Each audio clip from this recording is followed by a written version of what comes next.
Bonjour à toutes et à tous, c'est Hermès, j'espère que vous allez bien, bienvenue dans les rois du Bitcoin. Aujourd'hui, on va parler un petit peu du Bitcoin, on va parler d'une petite pattern également qui est en train de se passer sur le Bitcoin, qui est intéressant en daily, qui s'appelle un falling wedge. J'en parlerai, j'ai d'ailleurs mis une petite documentation sur les patterns de retournement et différentes patterns que moi j'utilise dans les rois du Bitcoin, que vous pouvez aller télécharger gratuitement, on y reviendra juste après.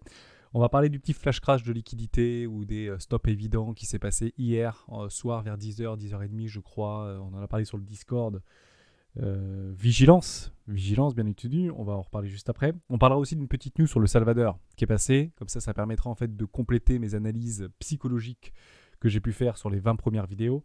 Je vous inviterai à aller les voir, ces vidéos seront de toute manière très longues, mais maintenant elles seront beaucoup plus courtes, on essaie de garder à peu près 20 minutes. On parlera d'ADX que j'ai posté aussi sur la petite crypto-monnaie que j'ai postée sur le Discord. Je viens de récupérer des profits dessus. On va voir pourquoi. Est-ce que c'est intéressant d'y investir dedans maintenant? On en parle tout de suite. Alors avant de commencer, je vous invite à rejoindre le Discord des rois du marché. C'est complètement gratuit, on est de plus en plus nombreux, donc c'est une super nouvelle. J'ai mis à l'intérieur une documentation, vous pouvez télécharger ce qu'on appelle la stratégie des 4 rois. C'est une stratégie que j'utilise depuis plusieurs années maintenant et qui m'offre d'excellents résultats à moyen terme et long terme. Beaucoup dans mes précédentes vidéos, j'en parle énormément. Vous pouvez la télécharger gratuitement, ça fait une dizaine de pages. Également, on va regarder aussi, et aujourd'hui, les patterns des rois du marché. Donc, c'est quelques patterns que je vous ai mis, à l'intérieur. N'hésitez pas à aller le télécharger, c'est complètement gratuit, d'accord, avec une petite explication. Et ce sont des patterns qu'on va utiliser fréquemment dans les rois du Bitcoin, d'accord. Très rapidement, sur le Bitcoin. Donc, j'avais annoncé le 29 octobre la fin des options. Et moi, j'avais une target aux alentours des 50 000 $ vers la fin du mois d'octobre. Perdu, Hermès. Perdu, on est à 61 000 $ à l'heure où je vous parle. C'est une vidéo que je tourne vendredi entre midi et 2, donc je la posterai, je pense, samedi 13h. Voilà. Et à partir de mardi, je vous ferai des vidéos uniquement entre midi et 2, donc entre midi et 13h, et je la posterai vers 13h30 tous les midis. Voilà, comme ça on sera dans le feu de l'actualité. J'ai fait 20 premières vidéos, ultra psychologie, comment je fonctionne, quels sont mes atouts, quelle est mon expérience, etc. Et j'essaie de vous partager tout ça en à peu près une 12 heures de vidéos assez compactes. Donc j'espère que vous avez apprécié ça. Si vous venez d'arriver sur les rois du Bitcoin, n'hésitez pas à aller regarder dans la playlist des 20 premières vidéos. Je parle de toute mon expérience, de toute ma psychologie, et je rentre vraiment dans l'hyper détail de tout ce que je peux vous apporter. Voilà, et on le revient de façon très succincte dans ces vidéos du roi du Bitcoin à partir de maintenant. Alors, très simple. J'ai perdu, donc Bitcoin, j'avais dit 50 000 29 octobre. Bah ouais, il s'est trompé, Hermès, ça arrive, mais à coup pas. Et rassurez-vous, je me retromperai souvent. Par contre, ce que je vois, c'est en daily, un bison ascendant, ce qu'on appelle un falling wedge. D'accord, c'est une pattern de retournement. Généralement, elle se traduit comment? Très simple. On va chercher le top ou le haut, entre guillemets, de ce canal ou de ce biseau ascendant. On va taper le bas, on va retaper le haut. Je prends que les corps de bougie, je ne prends pas les mèches, d'accord. Derrière, ça vient taper en haut. Deux solutions, soit ça va retaper en bas et derrière, boum, ça traverse. Continuation haussière. Soit tout de suite, ça peut partir, d'accord. Et cette pattern-là, vous allez la retrouver ici, dans les falling wedge, d'accord. Juste là, d'accord, c'est à peu près ça. Ok, on va chercher le haut, le bas, boum. Et ça part avec une petite impulsion haussière. Ok. Donc voilà, un petit falling wedge qui est en train de se faire. Moi, je les utilise comme ça. Je prends les corps de bougie en daily et généralement, ça fonctionne bien. D'accord. On en voit d'ailleurs un juste ici. Ok. Si je prends les corps de bougie, ici, c'est des patterns qui fonctionnent bien. Bon, que ça ne marche pas à tous les coups. D'accord. Ah d'ailleurs, non, c'est pas vraiment un falling wedge.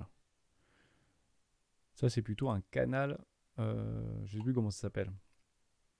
Bref, en tout cas, impulsion haussière. Mais ça, c'est pas vraiment une pattern. Bref, c'est pas grave. J'ai mal vu. À vue d'œil, j'ai mal vu. Donc c'est pas ça. Mais ça, c'est exactement ça, un falling wedge. Ok. Je coupe. Également, concernant les patterns et les biseaux ascendants, les canals ascendants, les canals descendants, etc. Attention. J'ai souvent répété dans les vidéos des rois du Bitcoin que souvent on prenait des espèces de trendline qui nous arrangeaient. Je vous prends un exemple ici en daily sur Ethereum, mais sur Binance. D'accord. Si je prends ce canal-là, on voit en fait que ça suit bien. D'accord. Je prends là, ça rebondit. Ici, je prends les petites mèches, ça traverse, ça revient, ça va pas chercher le bas, ça va chercher le haut, ça clôture ici, vous voyez. Juste en haut, là, ça vient de clôturer la bougie. Bon, on revient dans notre biseau ascendant, ça retape un peu le bas avec la mèche, et là, on est de nouveau ici. On vient de taper le précédent height. Bon, formidable, c'est bien. Est-ce que ça va faire une impulsion haussière? On n'en sait rien. À l'heure où je vous parle, on est à 4337 € sur Ethereum, sur Binance. Par contre, ce qui est très intéressant, c'est quand je reviens ici et que je remets ce même petit canal ascendant sur, à ce moment-là, Bitstamp, toujours en daily et toujours en dollars, d'ailleurs, d'accord? Je prends exactement les mêmes choses. Hein, vous voyez, je prends vraiment ici cette espèce de bougie-là et je viens la chercher jusqu'en haut. Pareil ici, au niveau de notre précédent top, ici, provisoire, de notre double bottom en daily. On voit, hein, d'accord? Je reviens juste ici, je fais exactement la même chose. Alors, c'est pas exactement la même chose parce que je vais juste un tout petit peu zoomer, mais je vous fais du copier-coller, d'accord? C'est pareil, hein? Ok? Bah là, hein, si je prends cette espèce de pattern-là et que je positionne à peu près là, on voit ici qu'on a bien transpercé. Et moi, je vous avais dit, attention, le plus probable, c'est de faire ça et ça. Alors que sur Binance, on n'a pas du tout transpercé, hein? D'accord? Pareil ici. Ici, j'aurais pu voir, on a clôturé au-dessus, continuation haussière. Là, on est sur Binance. Mais si je viens sur Bitstamp, on n'a pas du tout clôturé au-dessus, hein? Vous voyez un petit peu ces espèces de patterns. Alors, comment je fais sur ces biseaux? Bah, c'est très simple. Je prends ici, je copie-colle, d'accord? Et je vais le chercher au-dessus, tout simplement. D'accord? C'est exactement ce que j'ai fait là, hein. Ne n'y trompons pas. Regardez, hein. C'est exactement ce que j'ai fait, hein. Copier-coller, hein. Ni plus ni moins, hein. Ok? Voilà. Donc, attention à ces espèces de patterns, attention à ces espèces de biseaux. Généralement, on prend des trendlines, des biseaux ascendants, descendants, en fonction de ce qui nous arrange. Donc, vigilance. Vigilance. Ok? Je fais juste un petit point comme ça. Donc, on a parlé d'Ethereum avec l'espèce de falling wedge, le canal de tendance, ascendant et descendant. On revient sur une petite news du Salvador. Donc, bon, ceci étant dit, qu'est-ce qu'on peut espérer maintenant sur Ethereum? Bah, Ethereum, très simple, hein. On va tracer la trendline. On est toujours au-dessus de ces précédentes clôtures de bougie. On vient de transpercer en haut. D'accord? Quel est le plus probable? Extrêmement simple, hein. Continuation haussière. Ni plus, ni moins. Je vous l'ai dit dans une précédente vidéo, je suis un peu bearish sur Bitcoin, mais je suis bullish sur Ethereum. Bizarrement. Comme quoi, alors que les marchés, généralement, les cryptoactifs sont extrêmement corrélés entre eux. Ok? Donc, continuation haussière côté Ethereum et côté Bitcoin. Pareil. À mon avis, ça va finir vers le haut. À mon avis, on va pouvoir avoir des petites fluctuations de marché ce week-end. En sachant que je tourne cette vidéo vendredi, généralement, les mouvements de marché du week-end sont annulés. Néanmoins, quand on est dans le vert le vendredi, généralement, on retrouve du vert, le lundi. Et c'est pas exactement ce qu'on voit actuellement dans le pipe du S&P 500. Là, on voit que si on clôture dans le rouge, bah, ça peut être rouge, mais bon, ça va pas faire du moins 30%. Hein. D'ailleurs, rassurons-nous, ceci étant dit, on n'en sait rien.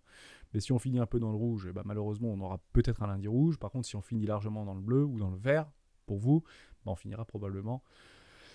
on commencera et on finira probablement le lundi dans le vert. Ok? Donc ça, c'est ce dont je voulais vous parler. Très bien. Petite news du Salvador. Très simple. Donc c'est passé sur Cori, hein, assez récemment. C'était le 29 octobre, donc c'était vendredi, hier. Une faille du Bitcoin salvadorien a permis une fraude géante. Bon, toujours des trucs accrocheurs, ça fait peur, des sales photos, il y a le feu avec le Bitcoin, etc. Est-ce que c'est une vraie photo? Est-ce que c'est pas une vraie photo? C'est peut-être une vraie photo. Pour le coup, le Bitcoin ne fait pas des euros au Salvador. On le sait. On sait que ça n'a pas été énormément bien perçu. De toute manière, tout ce qui vient des politiques, vous avez toujours ceux qui sont derrière et ceux qui ne sont pas derrière. Et tous les sujets politiques, que ce soit le Bitcoin ou toute autre actualité ou sujet, santé, sanitaire, impôts, fiscalité, tout ce que vous voulez, il y a les pour et il y a les contre. Ok, c'est comme ça. Néanmoins, c'est très intéressant ce qu'ils disent. Alors, je vais vous parler un peu de la fraude. En fait, c'était par rapport à des scalpers, des traders un peu comme on dit ça, opportunistes, hein, qui ont fait un petit peu de thunes parce qu'ils avaient décidé de bloquer, d'exploiter une pratique de scalping agressif, technique considérée par des positions OK, pour empocher les différences. Alors, c'est venu d'où? En fait, le Salvador, sur sa plateforme, en fait, avait gelé pendant 60 secondes en fait, le prix du Bitcoin. Pour que les personnes puissent l'acheter en fait sur un prix et toutes les 60 secondes, le prix était gelé. Bon, bah, les scalpers qui se mettaient en minutes, qu'est-ce qu'ils faisaient? Soit ils achetaient, quand le truc était un peu plus bas, ils achetaient pour revendre dans les 60 secondes, soit ils vendaient lorsque c'était un petit peu au-dessus pour racheter dans les 60 secondes. Vous avez compris? Donc si vous bloquez en fait le prix d'un actif, je vais dire, et il y a beaucoup en fait de scalpers qui le font entre les exchanges. Donc là où ça blesse, c'est que si jamais les frais les spreads, en fait, les frais de transaction sont supérieurs aux spreads, bah, c'est pas intéressant. Par contre, s'il est inférieur, ça peut être intéressant. D'accord ? En somme, on est à 60 000 $. Derrière, il y a un pic de volatilité et ça le monte à 61 000 $. Mais pendant 60 secondes, le prix de l'actif il est toujours à 60 000 $ sur le petit site du Salvador. Donc bah, les mecs, qu'est-ce qu'ils font ? Bah, c'est très simple, ils revendent à 60 000, à 61 000, ils rachètent à 60 000. Enfin, ils sont pas bêtes. Bon voilà, donc ça s'est passé comme ça. Derrière, ils ont dit, oh, c'est pas très gentil, t'as les scalpers un peu opportunistes. Donc maintenant, ils bloquent les transactions toutes les 3 minutes. Voilà, ça veut dire que vous ne pouvez pas faire sur cette plateforme plus d'une transaction toutes les 3 minutes, tout simplement. Bon, super. Néanmoins, ce n'est pas ça qui était très intéressant, en tout cas d'un point de vue psychologique. Ce qu'on a vu, c'est qu'en fait, il y a déjà 70% des citoyens qui étaient opposés au Bitcoin.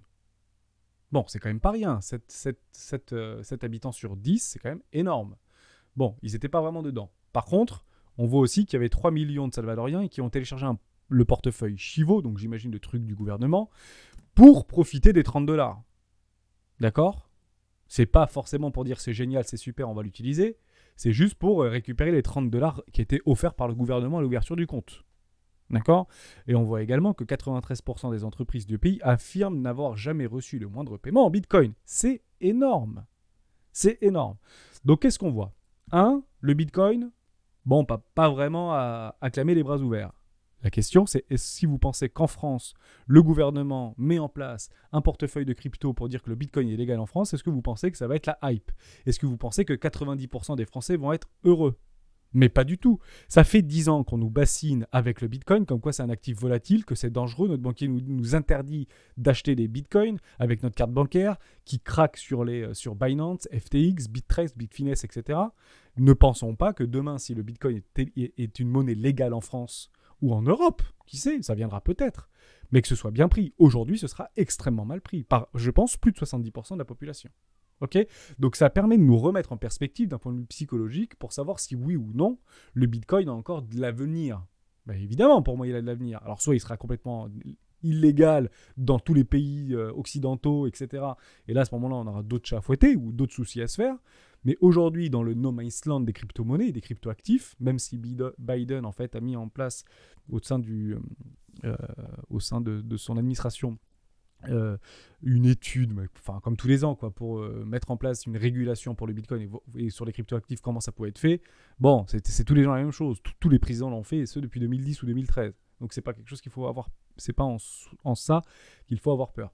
Néanmoins, ça permet de prendre un petit peu de recul sur savoir est-ce que ou pas le monde est prêt à prendre le Bitcoin comme monnaie légale.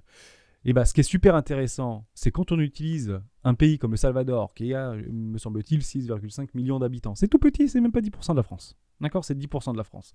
Qu'on voit que 70% des habitants ne sont pas pour, alors que l'euro en monnaie qui était jusqu'à maintenant adossé exclusivement au dollar. Donc, si c'est adossé au dollar, ça veut dire quoi ? Ça veut dire que ce sont les Américains qui font la pluie et le beau temps au Salvador. Ni plus ni moins. Et comme dans beaucoup de pays du monde. Okay ? Le fait de légaliser le Bitcoin, ça permet en fait de s'émanciper, si vous voulez, du gendarme américain qui gère la monnaie. D'accord ? En France, on a moins ce problème, d'accord, parce qu'on est en euros. Mais à l'époque du franc, imaginez si l'intégralité de nos francs français était adossée au dollar à 90%, qui entraînerait en fait la monnaie, l'argent, la fiscalité, l'impôt de la France, les Américains, s'il était adossé au dollar. D'accord ? Donc l'idée d'un euro est intelligent. L'idée d'un euro numérique est intelligent et opportun pour ceux qui sont déjà actuellement dans l'univers des cryptoactifs. Parce qu'on sera déjà armé, entre guillemets, éveillé à ce monde-là. Donc ça, c'est une très bonne nouvelle. Bon, est-ce que c'est bien ? Est-ce que c'est pas bien ? En tout cas, ça permet de mettre en exergue la situation dans un pays qui a légalisé le Bitcoin. Les Américains, bien sûr, font beaucoup de FUD pour empêcher la démocratisation du Bitcoin. L'objectif pour les Américains et des agences gouvernementales, secrètes ou moins secrètes au niveau des États-Unis par rapport au Salvador, l'objectif, c'est que ça se passe mal, en tout cas le plus mal possible. Pourquoi ? Parce qu'aujourd'hui, le dollar est encore la monnaie numéro 1 dans le monde. Elle n'a juste pas envie que ce soit remplacé par le Bitcoin, vous imaginez bien. D'accord ? Voilà, donc c'était pour mettre un petit peu en exergue cette situation-là. Moi, j'ai trouvé ça très très intéressant. Il ne fallait pas s'attendre à autre chose, tout simplement. Et si ça se passe dans d'autres pays, il ne faudra pas s'attendre à autre chose. C'est tout nouveau. D'accord ? C'est comme Internet, ça faisait peur à l'époque. C'est comme Facebook, ça fait peur. Enfin, c'est plus Facebook, c'est Meta maintenant. comme le métaverse. On en discutera dans une prochaine vidéo. Voilà pour ça. On parle très rapidement d'ADX. Pourquoi ADX? Très simple, hein, parce que j'ai eu un petit ordre sur mon téléphone qui m'a dit « Coucou, tu viens de gagner de l'argent. » C'est super ça, j'ai gagné de l'argent sur ADX. Que demander de plus? Bon voilà, donc quand j'ai vu ça, je me suis dit « Waouh, oui, effectivement, il y a une sacrée méchosse. Hein. Une sacrée méchosse. Je vais passer en 4 heures. Donc là, actuellement, à l'heure où je vous parle, on est à plus 112%. Bon, c'est super. Mon ordre, il est passé ici. D'accord? J'ai exit 50% de ma position. D'accord? J'aurais pu prendre beaucoup moins de ma position. Mon investissement a été fait ici. Investissement 1 sur les 0,35. D'ailleurs, généralement, je ne fais pas ça. Je le mets en limite. Donc, je vais dire 0,36. C'est bizarre. J'ai dû le bouger en faisant les trucs.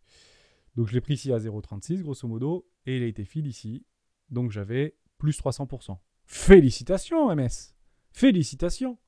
Bon, maintenant, qu'est-ce que je fais? Maintenant que j'ai récupéré la moitié de ma position, là.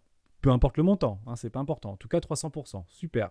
Je l'ai mis à 0,44 ou 0,45. Je ne sais plus. Ouais, 1,45. Bon, à l'heure où je vous parle de cette position qui vient d'être fil, j'ai fait plus... j'avais fait plus au max, plus 33%. Et là, je suis en train de perdre 20%. Bon, bah, qu'est-ce qu'il fait, Hermès? Mais Hermès, pour l'instant, il ne fait rien. Parce qu'il ne sait pas trop ce que c'est, ce mouvement-là. Est-ce que c'est une super news? Je ne sais pas. Ça m'est égal, pour être tout à fait honnête. Ça m'est égal de savoir ce que c'est. Moi, ce que je veux voir, c'est quoi? Ce sont les clôtures. Voilà. Je m'en fiche de la news. Je veux attendre les clôtures. Donc actuellement, nous sommes ici. Sur les 1,11, mon ordre est passé.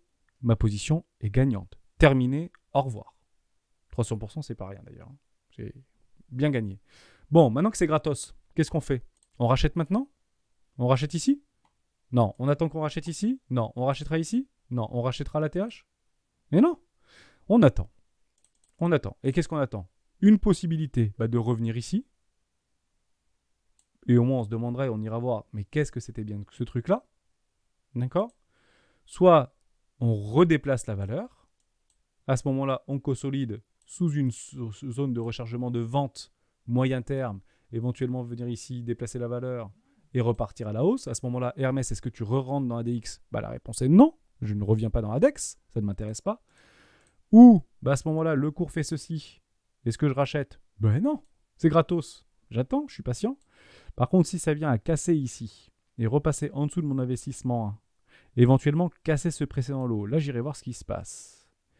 D'accord? Et à attendre des structures en W weekly ou W monthly.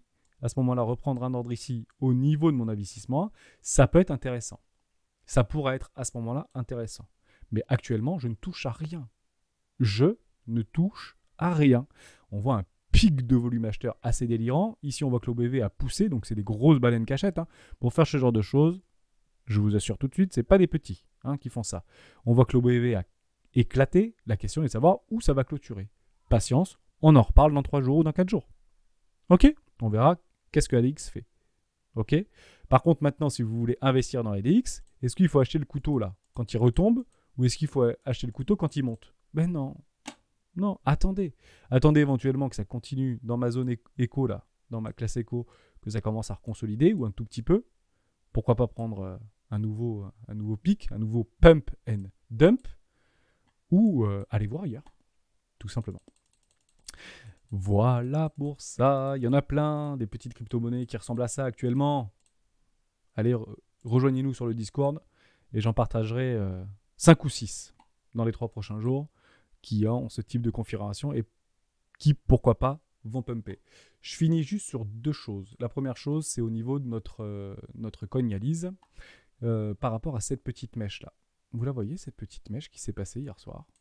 Je suis passé en 4 heures. J'aurais pu en parler tout à l'heure. Mais bon, c'est pas grave, j'avais oublié, j'y pense maintenant. Là, c'est une super petite mèche qui s'est passée. Il était 18h de 18... Alors, je vais passer même... Non, je vais passer en 1 heure. Voilà. Et cette mèche est passée à 20h. Ok, qu'est-ce que c'est que ce truc-là? Qu'est-ce que c'est que ce truc? On voyait bien que là, le prix montait. Ici, on aurait pu penser que ça fasse ça. Go les 50 000 $. Vous vous rappelez, moi j'étais là-dedans il y a quelques jours. Ok? Même encore maintenant, ceci étant dit. Tant qu'on ne fait pas un nouveau plus haut, target 50 000. Ok? Tant qu'on ne casse pas les 67 000 $, ma target est 50 000. Pourquoi? Car nous sommes dans une tendance baissière. Désolé de vous l'apprendre. Tant qu'on ne vient pas casser ce précédent height, nous sommes dans une tendance baissière. D'accord? Bon, c'est quoi ça? Qu'est-ce que c'est que ce truc? C'est ce qu'on appelle une chasse aux liquidités. Et ça fait peur. Pourquoi ça fait peur? Parce qu'on a l'impression que c'est de plus en plus liquide, qu'il y a de plus en plus d'institutionnels qui sont sur le Bitcoin, etc. Mais il y a encore un individu, un groupe d'individus qui arrive à flusher de moins 6% le Bitcoin. Avec peu de jetons. Alors pourquoi ils y arrivent? Parce que les order books sont vides. Ils sont vides. Regardez, je vous le montre en 1000 sur Trading Light. Il y a un membre du Discord qui m'a demandé. Donc c'est tradinglight.com, c'est la charte. Et après vous allez chercher ici. D'accord? Si ça vous intéresse, c'est complètement gratuit. Hein. Vous pouvez vous inscrire, c'est gratuit. Vous avez juste besoin d'un nom, d'un prénom, d'une adresse mail. Vous pouvez même mettre un faux nom, un faux prénom, mais une bonne adresse mail, même si vous la faites sur Gmail, puisqu'il faut quand même valider le lien. Bon, on voit que c'est quand même dingue cette histoire, d'accord? On voit que ce flush-là, ici, on voit bien que c'était complètement vide. Il n'y avait pas d'ordre ici. Donc c'est très très facile pour des baleines de faire dump le prix. Au même titre que un peu moins ici, mais ça peut être facile ici de transpercer là pour faire des impulsions haussières. Bon, on voit bien que là, il y avait quand même plus d'ordre que là.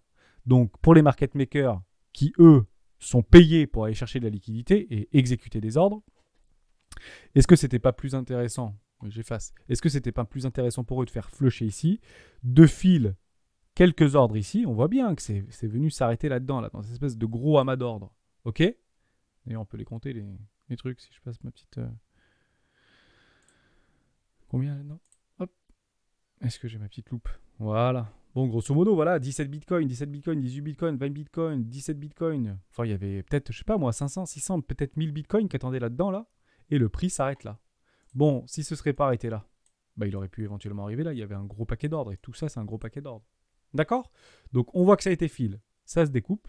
Et d'ailleurs, on les remet. Magnifique. Enfin, ça, si ça refait ça, eh bien, ils seront contents, les gens. Et ça peut repartir comme ça. Pump and dump. 6%, c'est pas rien, d'accord? Alors, ce qui est très drôle, c'est que si j'enlève tout ça, voilà, j'efface, et je finirai la vidéo là-dessus, c'est que cet ordre-là, et l'amas qui avait d'ici d'ordre, c'était pile en dessous, c'est pressé dans l'eau. Voilà. Donc, des stops évidents, de liquidation de longue, et de stops de trader, entre guillemets, de tendance. D'accord? Comment j'aurais fait? Ici, je prends mon ordre puisque j'ai ma grosse bougie haussière. Est-ce que j'ai eu mon retour? Non, absolument pas, donc pas de possibilité. Donc ceux qui ont acheté agressivement cette montée, en levier, d'accord? Où ils mettent leur stop, les gens qui sont là? Très simple, ils mettent leur stop en dessous des précédents lots. Ici, ici. Où est-ce que cette bougie est venue chercher? Ici, j'en parlais avec un membre du Discord. C'est pas pour vous embêter vous, c'est pour embêter un maximum de monde, un maximum de personnes. D'accord? Si vous aviez mis votre stop ici, quel que soit votre niveau entre guillemets de gain, 1 pour 1 par exemple, les institutionnels aiment bien du 1 pour 1. Est-ce qu'on est parti chercher votre 1? Non. Mais est-ce qu'on est parti chercher votre stop? Non plus. Voilà, tout simplement. C'est ce qu'on appelle une chasse aux liquidités. C'est pénible, mais ça arrive tout le temps.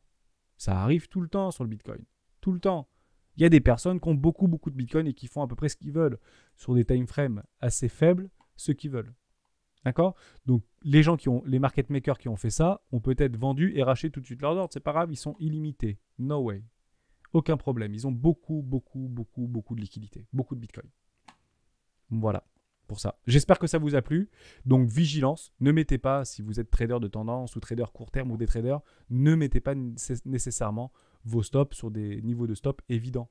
Soit vous les mettez un peu plus bas, soit vous attendez vraiment des belles structures et une vraie continuation haussière. Si ça venait à clôturer au-dessus de ça, il y a moins de chances que ça vienne chercher les stops ici. Moins de chances. Je ne dis pas qu'il n'y en a pas, je dis qu'il y en a moins.